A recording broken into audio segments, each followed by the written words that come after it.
한번 인사 한 번 나누시죠. 반갑습니다. 반갑습니다. 네. 한 번 더 나누시죠. 축복합니다. 네. 오늘 교회가 꽉 차서 앉을 자리가 없네요. 좋아요. 나오셨으면 좋겠어요. 지난주 금요일에 예강이가 어린이집을 수료하고요. 다음 달부터 요 앞에 있는 덕동초등학교 병설유치원에 가요. 예강이가 다녔던 어린이집에서는 부모님 따로 모시지 않고 자체적으로 수료식을 하더라고요. 그래서 아주 조촐하게 그냥 보낸 것 같아요. 그래서 오후에 간식을 좀 사가지고 갔어요. 아이들에게 이제 간식 먹이려고, 또 선생님들도 계시니까 마지막으로 좀 드리려고 갔는데, 간식을 주러 가서 오히려 저희가 큰 그 감동을 얻고 돌아왔습니다. 왜냐하면 어린이집에 간식을 가져다 주러 갔는데요, 원장 선생님부터 다른 선생님, 여러 선생님들이 함께 나오셔서 인사하시더라고요. 그러면서 봉투를 하나 주세요. 꿈 그린 교사 일동 해서 이렇게 이름으로 교회에 선교헌금 봉투를 주시더라고요. 그러면서 그동안에 만났던 그 중에 최고의 학부모였다고 그렇게 얘기를 하시더라고요. 깜짝 놀라기도 하고 감동도 됐습니다. 어느 아이의 부모가 선생님들한테 그 헌금 봉투 받겠어요. 네. 그래서 저는 저희 아내와 돌아오는 길에 그런 생각을 했습니다. 그런 얘기를 나누었습니다. 그동안 우리가 잘못 살지는 않은 것 같다고. 이런 상황이 있고 나니까 또 기억나는 일이 있더라고요. 사실 이전에 살던 아파트에서 지금 살고 있는 그 사택으로 이사 나오는 그 과정에 의미 있는 일도 한 번 있었습니다. 한 6, 7개월 정도 살았던 아파트였잖아요. 오래 살지 않았어요. 근데 이사하는데, 이사하고 나서 다음 날인가 전화가 왔어요. 모르는 분한테. 근데 생각하지 못했던 분이었어요. 누구였냐면 저희 동을 경비 보시는 분이셨어요. 그분이 전화를 하셔서 저한테 그러시더라고요. 더 친밀하게, 더 친해지고 싶었는데 그냥 가셔서 아쉽다고, 인사도 못했다고. 근데 그분도 교회를 다니시는 분이시고, 제가 목사인 것도 알고, 또 어느 교회 다니고 있는지도 알아요. 맨날 봉구차가 앞에 있었으니까. 그러니까 어떤 상황으로 이사를 하는 것까지는 모르시겠지만, 한 6, 7개월 남짓 그렇게 살았던 사람한테 경비를 보시는 분께서 일부러 전화 주셔갖고 인사하는 건 그렇게 흔한 일은 아니잖아요. 참 감사하고요. 그간에 힘들었던 일들이 보상받는 듯한 그런 느낌이었었습니다. 그런 생각을 했어요. 정말 우리가 잘못 살지는 않았구나. 우리를 통해서 예수 그리스도의 사랑이 전달되어지고 보여지고 드러났구나. 그런 생각을 했습니다. 그래요. 때로는요, 믿음의 삶을 살아간다는 게 쉽지 않아요. 진짜 쉽지 않아요. 특별히 나를 통해서 세상에 믿음이 드러나야 한다는 측면에서 보면 더욱더 그래요. 나를 통해서 복음의 진면목이 드러날 수만 있다면 어떤 괴로움도 어려움도 다 견딜 수 있는 거예요. 그렇죠? 여러분, 복음이 그런 거예요. 내가 죽게 되었을 때 복음 때문에 살았어요. 그 사실이 기뻐요. 전하지 않고는 못 살겠어요. 그래서 많은 사람들에게 가르쳐줬어요. 때로는 그 일 때문에 힘든 일을 겪을 수도 있어요. 어려움이 있을 수도 있어요. 피해를 볼 수도 있어요. 하지만요, 오히려 그 일이 더욱더 떳떳한 거예요. 사람들 앞에서는 물론이고 그 누구보다 하나님 앞에 부끄러움이 없잖아요. 그래서 지금 이 자리에 있는 거잖아요. 제가 목회를 하고 안 하고 천국 가는데, 제가 천국을 가는 데는 전혀 고려할 대상이 아니에요. 여러분도요, 우리 교회로 오시든 다른 교회를 가시든 이단만 아니라면, 우상만 아니라면 구원받는 데 전혀 문제되지 않아요. 그럼에도 불구하고요, 우리가 믿음을 세상에 드러내야 하는, 우리 하나님의 발음을 가지고 나아가야 되는 그 이유가 뭐냐면요, 복음을 전해야 되는 그 이유가 뭐냐면, 그 안에 예수의 생명이 저와 여러분 안에 있기 때문임을 믿으시길 바랍니다. 우리 한번 따라해 보실까요? 예수의 생명이 내 안에 있습니다. 내 안에 있습니다. 네. 그래요. 예수의 생명이요, 저와 여러분 안에 있기 때문에 저와 여러분이 그 생명을 드러내야 되는 거예요. 세상 가운데요. 왜요? 우리를 통해서 하나님께서 영광 받으셔야 되기 때문에요. 우리 함께 읽었던 말씀인데 먼저 15절 말씀 한번 마지막에 읽었던 15절 말씀을 다시 한번 함께 읽어볼까요? 15절 읽습니다. 이는 모든 것이 너희를 위함이니 많은 사람의 감사로 말미암아 은혜가 더하여 넘쳐서 하나님께 영광을 돌리게 하려 함이라. 아멘. 지금요 사도 바울은 이렇게 이야기하는 거예요. 지금까지 언급한 그 모든 일들 4장 1절부터 끝절까지 있는 그 모든 일들이 우리를 위한 건데 우리가 그 일을 행함으로 말미암아 하나님께 영광을 돌리게 하려고 한다고 말해요. 사랑하는 여러분, 예수의 생명이 저와 여러분 안에 있음을 믿으시길 바랍니다. 왜요? 우리가 하나님께 영광을 돌려야 하기 때문에요. 예수의 생명이 저와 여러분 안에 있기 때문에 하나님께 영광을 돌릴 수가 있는 거예요. 보세요. 성경은 그렇게 말씀해요. 7절 말씀 같이 읽습니다. 우리가 이 보배를 질그릇에 가졌으니 이는 심히 큰 능력은 하나님께 있고 우리에게 있지 아니함을 알게 하려 함이라. 질그릇은요 그야말로 깨지기 쉬운 그릇이에요. 조그만한 충격에도요 금이 가고 깨지는 그릇이에요. 이 그릇은요 아무런 멋도 없고요 색깔도 없고요 필요에 의해서 만들어졌다가 금방 부시기도 해요. 볼품도 없고 가치도 없어요. 그래서 디모데후서 2장 20절을 보면 질그릇을 금그릇이나 은그릇에 비교해서 그것에 대한 가치가 별로 없다는 사실을 얘기를 해요. 그릇 중에는 귀하게 쓰는 것도 있고 천하게 쓰는 것도 있는데 이 질그릇이 천하게 쓰는 그릇이라는 거죠. 보통의 경우에는요 이 질그릇에는 아주 간단한 거 이외에는 담지 않아요. 금그릇이나 은그릇처럼 가치 있고 무게 있는 그릇에 담아서 손님을 대접하기도 하고요. 거기에 음식을 먹기도 하고요. 질그릇에는 무엇을 담아두는 것 자체가 불안해요. 그런데 성경은요 이러한 질그릇을 인간의 비유로 나에게 비유하는 거죠. 저와 여러분이 그렇게 가치 없고 천하게 사용되는 질그릇과 같다고 말해요. 그렇습니다. 우리는 질그릇과 같이 연약한 존재라서 조그만 말에도 금세 상처받고요. 마음에 근심도 해요. 질그릇이 땅에 떨어져서 깨지듯이 우리의 상한 심령이 땅에 떨어져서 깨지기도 해요. 실패와 좌절 속에서 어떻게 할 바 몰라서 헤매는 것이 바로 우리예요. 그런데요 말씀을 보면요 이렇게 사람들에게 하찮이 여김을 받고 깨어지기 쉬운 질그릇과 같은 우리에게 담겨진 것이 있대요. 그게 뭐예요? 보배라고요. 보배. 이 보배는요 복음이에요. 곧 예수 그리스도로 말미암는 구원의 복음을 말하는 거예요. 누구에게나 주어지지만 쉽게 소유할 수 없는 것이기 때문에 복음은 보배인 거예요. 그 보배를 바울은 질그릇과 같은 우리에게 담아주셨다고 그렇게 고백해요. 보잘것없는 질그릇에 보배가 담겨진 거예요. 그 보배, 구원의 복음을 오늘 우리가 함께 읽은 말씀 안에서는 뭐라고 부르냐면 예수의 생명이라고 불러요. 예수의 생명이요. 다시 말해서 저와 여러분 안에는 보배와도 같은 예수의 생명이 담겨져 있음을 믿으시길 바랍니다. 그 보배는 값을 주고 살 수 있는 물건이 아니에요. 어디서든 쉽게 구할 수 있는 게 아니에요. 모든 사람들에게 알려져 있지만 누구나 가질 수는 없어요. 그렇기 때문에 귀한 거예요. 사랑하는 여러분, 저와 여러분은요 그 귀한 보배에 예수의 생명이 담겨져 있기 때문에 더 이상 하찮은 존재가 아니에요. 그 무엇보다도 귀하고 특별한 존재가 되었음을 믿으시길 바랍니다. 우리의 본질은 질그릇이기 때문에 깨어질 만큼 상처받을 수 있어요. 살아갈 가치를 못 느낄 만큼 좌절과 실망을 할 수도 있어요.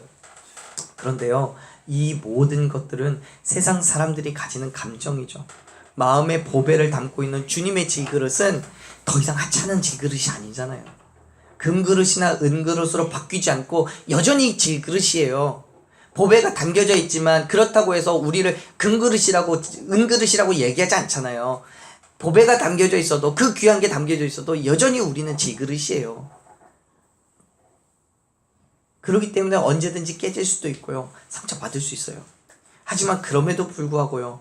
우리가 견디고 참아내고 살아갈 수 있는 이유는 우리가 보배를 내 안에 담았기 때문인 거죠. 예수의 생명이 우리 안에 있기 때문임을 믿으시길 바랍니다. 그래서 성경은 그렇게 말씀하는 거예요. 큰 능력이 하나님께 있고 우리에게 있지 않다라는 사실을 알게 하려고 한다.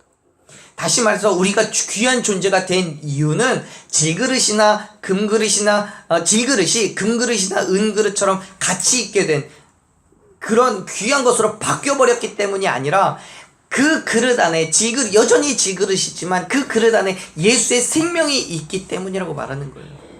곧 우리에게 주어진 능력은 본래 내가 가진 것이 아니라 하나님께서 주신 거라는 거죠. 그 능력이 본질인 거예요. 그 능력으로 우리는 뭘 할 수 있어요? 8절부터 9절까지 보면 그렇게 얘기해요. 8절 9절 같이 읽죠?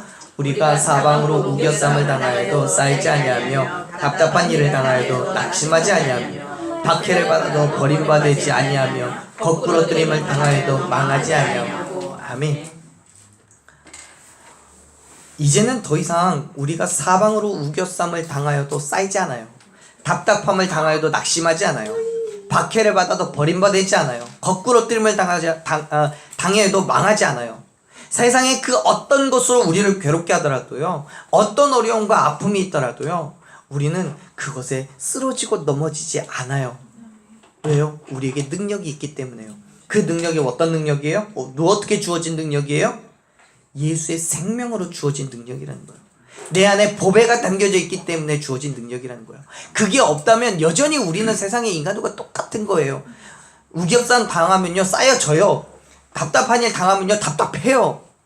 아픔을 겪게 되면요 아파요. 억울한 일을 당하면 억울해요 그냥.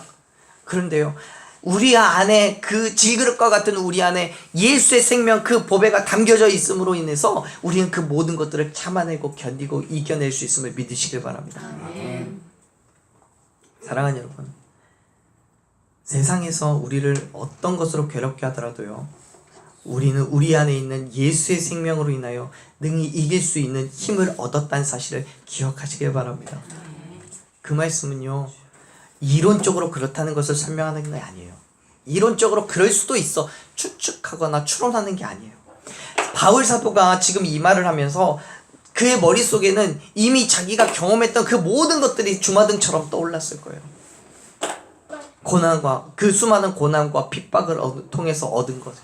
말 그대로 몸으로 체험하면서 얻은 그 진리며 은혜인 거예요.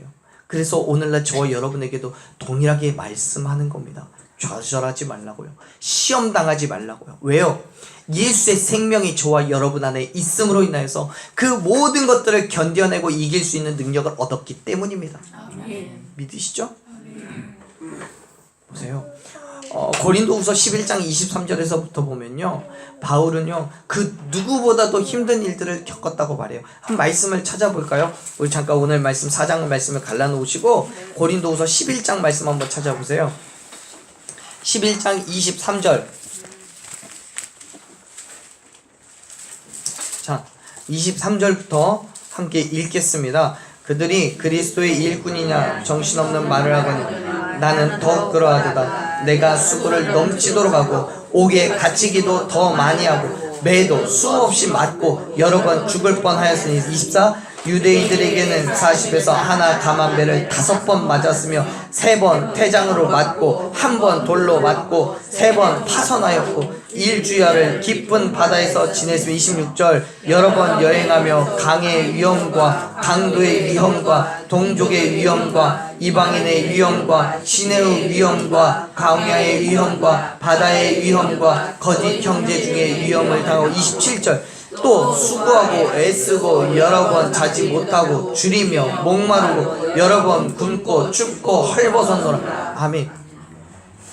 지금 이야기 나누고 있잖아요. 23절부터 27절까지 바울이 경험한 그 많은 일들. 여러분의 자녀가 이런 일을 겪는다고 한다면 뭐라고 하시겠어요? 그만 때려쳐라. 얘기하죠. 여러분 주변에 있는 여러분이 사랑하는 누군가가 이런 일을 경험한다고 한다면 뭐라고 하시겠어요? 야 그건 아닌가 봐. 네가 갈 길은 거기 아닌가 봐. 다른 거 찾아봐. 여러분 바울은요 이 모든 일을 다 경험하면서 그 일들 속에서도 결코 좌절하고 실망하고 쓰러지지 않아요. 왜요? 그 안에는 뭐가 있기 때문에요? 예수의 생명이 있기 때문에요. 그러면서 뭐라고 고백해요? 계속해서 복음을 전했대요. 그러다가 자지도 못하고 줄이고 목마르고 춥고 헐벗었다고 고백해요. 바울에게 있어서는요 그가 당한 많은 고난과 핍박은 하나님의 은혜 안으로 들어가는 길이었던 거예요. 고난과 핍박을 통해서 지그릇과 같은 자신을 발견하고 그 안에 부어진 하나님의 은혜의 능력을 알게 된 거예요. 그래서 바울은 그렇게 고백하는 거예요. 우리가 함께 읽었던 4장 10절 말씀에서 뭐라고 얘기해요? 이제 다시 본문으로 돌아서 4장 10절 말씀 같이 읽습니다. 우리가 항상 예수의 죽음을 몸에 짊어짐은 예수의 생명이 또한 우리 몸에 나타나게 하려 합니다. 아멘. 바울 사도가 그렇게 힘들고 고통의 시간을 겪어내고 보내면서 그 모든 일들이 결국엔 그에게는 예수님의 죽음을 경험하는 순간이 되었던 거예요. 그런데요, 그렇게 예수님의 죽음을, 고통을 겪는 것으로만 끝나버린다면 정말 견디기 어렵죠. 얼마나 고통스러워요. 얼마나 괴로워요. 하지만 여러분, 바울은 그렇게 예수님의 죽음을 짊어지면서 오히려 뭐라고 고백해요? 예수님의 생명이 그 안에서 드러났다고 고백하잖아요. 사랑하는 여러분, 우리가 죽을 때 예수 그리스도의 부활을 경험할 수 있는 거예요. 내가 죽지 않으면 부활은 있을 수 없어요. 죽은 사람이 뭔 부활을 해요? 일단 죽어야죠. 죽지 않았는데 부활할 수는 없는 거예요. 부활은요, 내가 죽었을 때에만 가능한 거예요. 결국 지금 바울 사도가 말씀하는 것처럼 예수의 죽음은 그를 따라서 나도 십자가에서 목숨을 버려야 된다는 걸 말하는 게 아니라 내 자아를 죽이고 내 지식을 죽이고 내 욕심을, 내 자랑을, 나를 죽여야 된다라고 말하고 있는 거예요. 그래야 내 안에서 누가 살아요? 예수 그리스도께서 사시는 거예요. 갈라디아서 2장 20절 말씀하잖아요. 내가 그리스도와 함께 십자가에 못 박혔나니 그런즉 이제는 내가 사는 것이 아니라 오직 내 안에 그리스도께서 사시는 것이라고요. 이제 내가 육체 가운데 사는 것은 나를 사랑하사 나를 위하여 자기 자신을 버리신 하나님의 아들을 믿는 믿음 안에서 사는 거라고 고백하죠. 사랑하는 여러분, 나 말고 예수의 생명이 드러나기를 소망하시길 바랍니다. 아멘. 그렇다면 먼저 뭘 해야 돼요? 뭘 해야 돼요? 죽어야 돼요. 죽어야 돼요. 여러분, 죽으십시오. 같이 죽읍시다. 앞뒤 다 잘라먹고 그것만 딱 들으면은 큰일 나는데 죽어야 되는 거예요. 나 말고 내 안에서 예수의 생명이 드러나기를 위해서는 내가 죽어야 되는 거예요. 내가 죽었을 때 하나님께서는 힘이 큰 능력으로 우리에게 역사하실 줄로 믿으시길 바랍니다. 그 능력이 있어야 우겨쌈을 당해도 쌓이지 않는 거고요. 답답한 일을 당해도 낙심하지 않는 거예요. 그 능력이 있어야 박해를 받아도 버림받지 않는 거고요. 거꾸러뜨림을 당해도요, 망하지 않는 거예요. 그 모든 일들은 내 능력으로요, 내 지식으로요, 내 경험으로요, 어떤 것으로도 그 일을 할 수가 없어요. 동의하시죠? 그렇기 때문에 그냥 죽으세요. 그래야 내 안에서 예수의 생명이 살아 역사함을 믿으시길 바랍니다. 아멘. 내 자아가 죽고 내 힘이 빠졌을 때 내 안에 계신 예수의 생명이 나를 움직이심으로 말미암아 세상이 나에게 주는 우겨쌈, 답답한 박해, 이런 것들을 다 이길 수 있는 거예요. 그런데 우리가 오해하고 있는 게 있습니다. 잘 들으세요. 우리가 오해하고 있는 게 있어요. 앞에서 말씀드린 그 모든 힘듦과 괴로움들을 이긴다는 건 나에게 그러한 일을 겪게 만든 사람 혹은 그러한 상황들을 다 뒤집어 엎고 정말 속 시원하게 해결한다는 뜻이 아니에요. 뭔 얘기냐면 옛날 이야기 속에 나오듯이 권선징악을 보듯이 악한 자가 망하고 선한 자가 흥할 거라고 말하는 게 아니에요. 나에게 힘듦을 주었던 그 사람이 쫄딱 망해서 내가 보면서 아이고 꼬숩다 라고 얘기하는 게 그런 게 아니에요. 바울 사도는 뭐라고 얘기하냐면 이렇게 얘기해요. 11절 말씀, 11절 같이 읽습니다. 우리 살아있는 자가 항상 예수를 위하여 죽음에 넘겨짐은 예수의 생명이 또한 우리 죽을 육체에 나타나게 하려 함이라. 아멘. 지금 바울 사도는 이렇게 이야기하는 거예요. 우리가 예수 그리스도로 인하여서 받는 고통, 괴로움, 심지어 죽음까지도 그 모든 일들은 나를 통해서 예수의 생명이 드러나게 하려고 한다고요. 즉 예수님께서 받은 그 모든 어려움과 힘듦이 어떤 권선징악으로 권선징악처럼 다 해결됨으로 인해서 세상이 우리를 다시 보게 하는 게 아니고요. 오히려 그 모든 일들을 참아내고 견디면서 믿음으로 승리하는 걸 보면 예수님이 지금도 살아서 역사하고 계신다는 것을 세상이 알게 된다는 거예요. 이해되세요? 그래서 지금 12절에서 이렇게 얘기죠. 12절도 읽어볼까요? 12절 기록된 바 우리가 그런즉 사망은 우리 안에서 역사하고 생명은 너희 안에서 역사하느니라. 아멘. 사망은 바울 사도 안에 있지만 그런 사망 가운데 있는 바울 사도를 보는 많은 사람들에게는 바울 사도의 자신으로 말미암아 예수 그리스도의 죽으심과 부활하심을 고백하게 되는 역사가 일어난단 말이에요. 즉 지금 바울은 고난과 핍박과 괴로움 속에 있어요. 그것 때문에 힘들고 아파요. 하지만 그를 통해서 바울을 통해서 그렇게 어려워하는 바울을 통해서 바울을 바라보는 많은 사람들은 예수 그리스도를 알게 되고요. 구원을 경험하는 사람들이 있음을 그가 고백하고 있는 거예요. 사랑하는 여러분, 지금 우리가 경험하고 있는 그 고난과 핍박과 괴로움들을 통해서 예수님의 역사심을 확인하는 누군가가 혹시 있습니까? 나를 통해서 내 삶의 모습을 보고 누군가가 예수님이 정말 살아계시는구나, 하나님이 함께하고 계시는구나 라고 고백하는 누군가가 있냐고요. 구원의 복음은 말만 전한다고 끝나는 게 아니에요. 내가 그러한 삶을 살았을 때야 비로소 능력이 나타남을 믿으시길 바랍니다. 이미요, 바울 사도가 그러한 삶을 살기 전에 예수님께서 그런 삶을 사셨어요. 보세요. 12절에 지금 우리가 읽었던 그 말씀을 바울 사도가 한 말이 아니라 예수님께서 하셨다고 생각하고 한번 읽어보세요. 예수님이 그렇게 말씀하시는 거죠. 내가 십자가에 못 박혀 물과 피를 다 쏟고 죽음으로 인해서 누가 생명을 얻었어요? 너희가 생명을 얻었다고요. 너희가 생명을 얻었다고요. 예수님이 생명을 얻은 게 아니에요. 예수님의 죽으심을 통하여서 예수님을 바라보는 사람들이 생명을 얻었다고 고백하고 있는 거예요. 그래요. 이미 예수님께서 저와 여러분을 위하여 그렇게 죽으셨어요. 그런데요, 그 죽음으로 인해서 저와 여러분은 생명을 얻었습니다. 믿으십니까? 그게 복음이잖아요. 예수님이 죽으셔서 내가 생명을 얻었다는 사실을 깨달아 아는 게 복음인 거예요. 그 사실을 믿음으로 말미암아 우리는 뭘 얻어요? 구원을 얻어요. 예수 그리스도께서 죄인된 나를 위하여 죽으셨고 죽으신 예수님을 하나님께서 다시 살리셨다는 사실을 여러분 믿으시길 바랍니다. 진짜요? 진짜 믿으세요? 이거는요, 영적으로 이 말씀을 해석해서 이렇게 됐다는 게 아니라 이건 진짜예요. 예수님이 죽으시고 부활하셨다는 사실은 누구도 부정할 수 없는 진짜인 거예요. 이 사실이 얼마나 진짜냐면요, 바울 사도가 이렇게 고백해요. 14절 말씀 읽어보세요. 14절. 주 예수를 다시 살리시니까 예수와 함께 우리도 다시 살리사 너희와 함께 그 앞에 서게 하실 줄 아노라. 아멘. 바울은 확신하고 있는 거예요. 뭘요?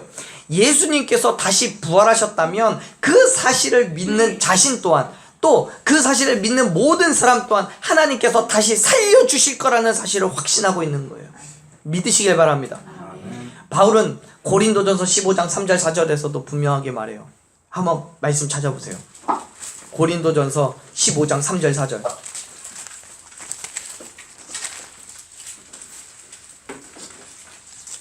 평소엔 말씀 많이 안 찾는데 오늘 많이 찾네요. 15장 3절 4절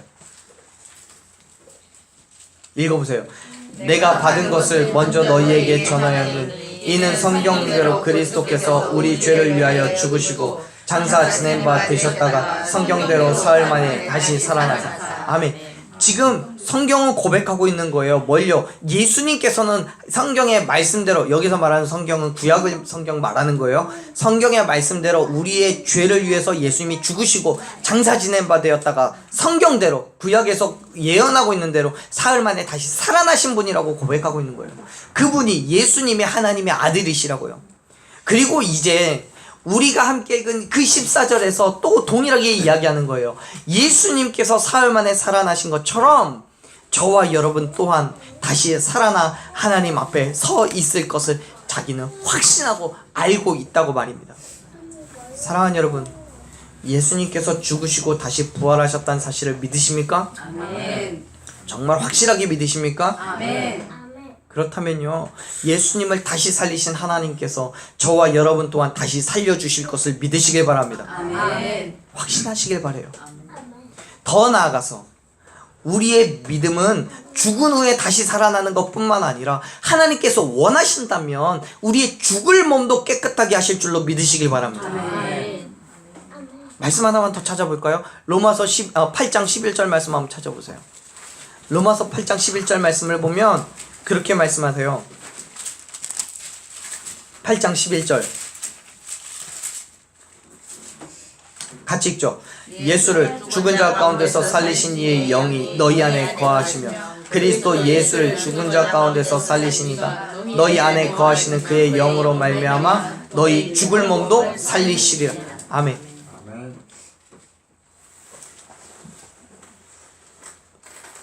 여러분, 예수님을 죽은 자 가운데서 살리신 이의 영이 너희 안에 거하시면, 우리 안에 있으면 그리스도 예수를 죽은 자 가운데서 살리신 그분이 우리 안에 있기 때문에 우리의 죽을 육체도 살리실 거라고 말씀하고 있잖아요. 믿으시기 바랍니다. 성경은요, 계속해서 하나님의 능력, 질그릇에 담겨진 보배, 예수의 생명으로 인해서 다시 살아날 수 있음을 선포하고 있습니다. 믿으세요. 그 말씀을 붙잡을 때, 예수의 생명이 내 안에 있을 때 우리는 죽음 가운데서 구원을 얻을 수 있음을 믿으시길 바랍니다. 심지어 우리의 죽을 수밖에 없는 육체도 다시 살려주실 거라고 말씀하고 있잖아요. 말씀을 붙드세요. 바울은 이러한 고백을 통해서 내가 가지고 있는 그 능력을 자랑하려는 게 아니에요. 자신을 믿고 따르는 추종자들을 늘리려고 그러는 게 아니에요. 이 고백을 통해서 예수 그리스도의 죽으심과 부활하심을 믿는 사람들, 즉 구원을 받은 하나님의 백성들이 늘어남으로 인해서 하나님께 영광과 찬송을 돌리고 있는 거예요. 우리가 가장 처음에 읽었지만 다시 한번 말씀을 읽어보죠. 15절 말씀 같이 읽습니다. 이 모든 것이 너희를 위함이니 많은 사람의 감사로 말미암아 은혜가 더하여 넘쳐서 하나님께 영광을 돌리게 하려 함이라. 아멘. 사랑하는 여러분, 예수 그리스도의 복음, 예수의 생명이 저와 여러분 안에 있는 본질적인 이유는 질그릇이 단단해졌다는 걸 보여주기 위한 게 아니에요. 쓰레기같이 정말 찌질한 그릇이 엄청난 가치를 가졌다고 자랑하기 위해서가 아니에요. 저와 여러분을 통해서 하나님께서 영광 받으시게 하기 위함임을 믿으시길 바랍니다. 예수 그리스도의 죽으심과 부활하심을 믿음으로 인해서 세상은 우리를 향해 끊임없이 유혹하고 핍박하고 우겨싸고 실망하게 하고 좌절하게 하고 박해하고 넘어지게 하겠지만, 그때마다 사랑하는 여러분, 내 안에 예수의 생명이 있음을 기억하시길 바라요. 보배가 담겨져 있음을 믿으시길 바라요. 그 보배가 그 모든 상황 가운데서 능히 이기게 할 만한 능력이 있음을 여러분 믿으시길 바랍니다. 죄인된 나를 위하여 십자가의 죽으심으로 내어놓으신 예수의 생명이 질그릇 같은 내 안에 보배로 담겨져 있기 때문에 그 모든 일들 속에서 오히려 세상에 예수의 생명을 드러내고 하나님께 영광 돌릴 수 있는 저와 여러분이 되기를 간절히 축원합니다. 그 믿음이요, 죽을 수밖에 없는 나에게 생명을 주는 거예요. 그 믿음이요, 죽을 육체도 살리게 하는 믿음입니다. 그게 복음이고요, 그게 믿음이에요. 우리 한번 이렇게 축복해 봅시다. 집사님, 권사님 안에 예수의 생명이 있습니다. 예수의 생명이 있습니다. 여러분 안에 예수의 생명이 있습니다. 내 안에 있는 예수의 생명이 오늘 저와 여러분을 다시 살게 하실 줄로 믿습니다. 믿음대로 되는 거예요. 우리 안에, 저와 여러분 안에 예수의 생명, 죽을 육체도 살릴 수 있는 그 예수의 생명, 우겨쌈을 당하여도 쌓이지 않고, 답답한 일을 당해도 낙심하지 않고요, 박해를 받아도 버림받지 않고, 거꾸러뜨림을 당하여도 망하지 않는 그 능력, 그 능력이 내 안에 있는 예수의 생명으로 인해서 주어질 줄로 믿으시길 바랍니다. 우리 한번 그런 믿음을 갖고 기도하셨으면 좋겠어요.